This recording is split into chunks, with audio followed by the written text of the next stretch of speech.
வள்ளுவர் சொன்னார், நீரின்றி அமையாது உலகு அப்படின்னு.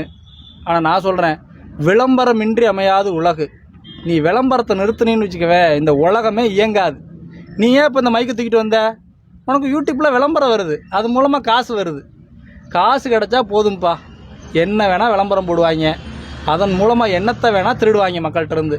இந்த விளம்பரத்தை நிறுத்தினு வச்சுக்கவே, இந்த யூடியூப்பு, ஃபேஸ்புக்கு, இன்ஸ்டாகிராமு, இந்த ஆன்லைனு, இந்த ரொசுக்கு, டிவி, நியூஸ் பேப்பர் எதுவுமே கிடையாது.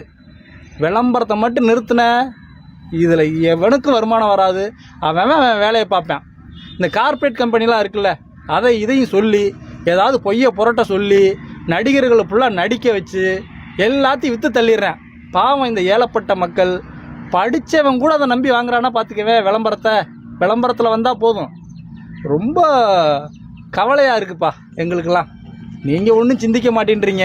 ஏன், எப்படி சிந்திப்பீங்க நீங்கள்? உங்கள் மூளையை தான் நீங்கள் கடன் கொடுத்துட்டீங்களா ஒரு முதலாளிக்கு? எங்களை மாதிரி இப்படிலாம் சிந்திக்க முடியுமா? நாங்கள் வெட்டி இல்லாமல் வேலை இல்லாமல் இருக்கோம், சிந்திக்கிறோம், இப்படிலாம் சிந்தனை வருது. ஆனால் நீங்கள் இதை பற்றி கவலைப்படுறதில்ல. என்ன போட்டாலும் வாங்குறீங்க, அதில் என்ன சொல்கிறாங்களோ அதை வாங்கி திங்கிறீங்க. இப்படிலாம் இருந்தால் உங்களுக்கு தானப்பா நோய் நொடி வரும்.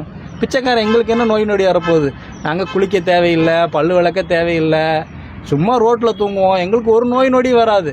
உங்களுக்கு தான் பல்லு விளக்குனா பல்லு வலி வரும், பல்லில் பிரச்சனை வரும், சோப்பு போட்டு குளிச்சிங்கன்னா தோல் வியாதி வரும், எல்லா வியாதியும் உங்களுக்கு தான் வருது. இப்போ விளம்பரத்தால் தான் மக்கள் நாசமாக போகிறாங்களாயா? ஆமாப்பா, இந்த விளம்பரத்தால் தான் மக்கள் நாசமாக போகிறாங்க. மக்கள் மட்டும் இல்லைப்பா, இந்த விளம்பரத்தால் தான் உலகமாயே நாசமாக போயிட்டுருக்கு. உனக்கு ஒன்று தெரியுமா?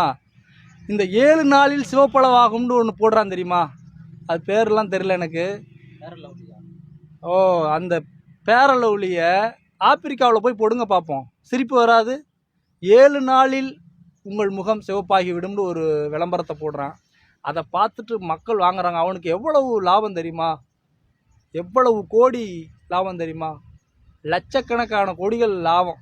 ஒரே ஒரு விளம்பரத்தை வச்சு எடுத்துகிட்டு போயிடறான். மக்கள் வாங்கி வாங்கி போட்டு என்னைக்காவது ஒரு நாள் சிவப்பாயிட மாட்டோமா, என்னைக்காவது ஒரு நாள் சிவப்பாயிட மாட்டோமான்னு வாங்கிக்கிட்டே இருக்காங்க. அவனு பேரை மாற்றி மாற்றி எதையாவது ஒன்று போட்டு விற்றுக்கிட்டே இருக்கான். இதே விளம்பரத்தை ஆப்பிரிக்காவில் போய் போட்டால் ஆப்பிரிக்காக்காரன் சிரிப்பான். ஏன் அவனை போய் சிவப்பாக்க வை பார்ப்போம், முடியுமா? முடியாது. இன்னொன்று சொல்கிறேன் கேளு. இதுக்கு முன்னாடி ரொம்ப நாளைக்கு முன்னாடி ஒரு விளம்பரம் வந்துச்சு, உங்களுக்குலாம் தெரியுமா என்னன்னு தெரில. எருவாமேட்டின்னு. ஆமாம், தெரியுங்கய்யா.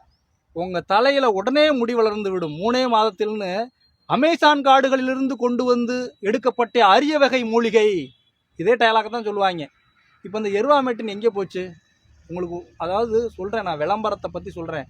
விளம்பரத்தை பற்றி ஏன் இந்த பிச்சைக்காரன் பேசுகிறான்னா, விளம்பரம் தான் மக்களை சுரண்டுது, விளம்பரம் தான் மக்களை தீர்மானிக்குது, விளம்பரம் தான் நீ என்ன பண்ணணும், காலையில் எப்போ எந்திரிக்கணும், எப்போ குளிக்கணும், என்ன சோப்பு போடணும், நீ இன்னும் என்ன ட்ரெஸ்ஸு போடணும், என்ன சென்ட் அடிக்கணும், என்ன பல்லு விளக்கணுன்றதை முதற்கொண்டு, நீ என்ன ஜட்டி போடணுன்றதை முதற்கொண்டு இந்த விளம்பரம் தான் தீர்மானிக்குது. நீ வாழ்கிற வாழ்க்கை அது உண்மையாக உனக்கு பிடிச்ச வாழ்க்கை கிடையாது.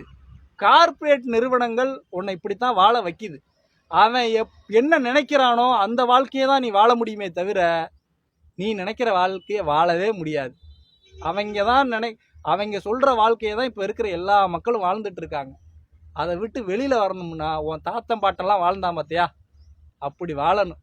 அப்படி வாழ்ந்தாதான் நீ ஆரோக்கியமாகவும் வாழ முடியும், நோய் நொடி இல்லாமையும் வாழ முடியும். டிவியில் போடுற எந்த கருமாந்திரம் கன்றாவியமும் எந்த விளம்பரத்தையும் பார்க்காம நீனா வீட்டில் செய். பல்லு விளக்கணும்னா அந்த காலத்தில் எப்படி பல்லு விளக்குனாங்க? விளம்பரத்தில் வர்ற பேஸ்ட்டை வச்சா பல்லு விளக்குனாங்க? அந்த காலத்தில் எப்படி குளிச்சாங்க? இப்படியெல்லாம் பண்ணுங்கப்பா. அதனால தான் எனக்கு இந்த விளம்பரத்து மேலே ரொம்ப கோவம். இப்போ அந்த எருவாமேட்டின் அவங்க என்ன பண்ணுறாங்கன்னா, ஒரு பிராண்டடை போட்டு போட்டு விற்கிறாங்க. மொத்தம் 100 கோடி மக்கள் இருக்காங்களா இந்தியாவில்? அதில் எப்படியாவது இழிச்ச வாங்க 1 கோடி பேர் அந்த எருவாமேட்டினை வாங்கி தேய்ப்பேன். ஒரு வருஷத்துக்கு அப்புறம் தான் தெரியும் அவனுக்கு முடி வளரலைன்னு. அந்த எருவாமேட்டினோட விலை அப்போவே 4000 ரூபா இருந்தது. 4000 ரூபா இருந்த எருவாமேட்டினை 1 கோடி பேர் வாங்கினா 4000 கோடி. எல்லாரும் தேய்ச்சி பார்த்துட்டு முடி வரலன்னு போயிடுவாங்க. திரும்ப அவனே 1 வருஷம் கழித்து வேற ஒரு பேரை போட்டு திரும்ப உங்களது வழுக்கை தலையில் முடி வளரும்னு விற்பான்.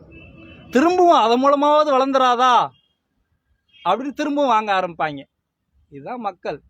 இது மாதிரி தான் மக்களுடைய காசை சுரண்டி சில கார்ப்பரேட் நிறுவனங்கள் மொத்தமாக வச்சுக்கிறேன். இப்போ மக்கள் காசு இல்லாமல் அல்லாடுறேன்.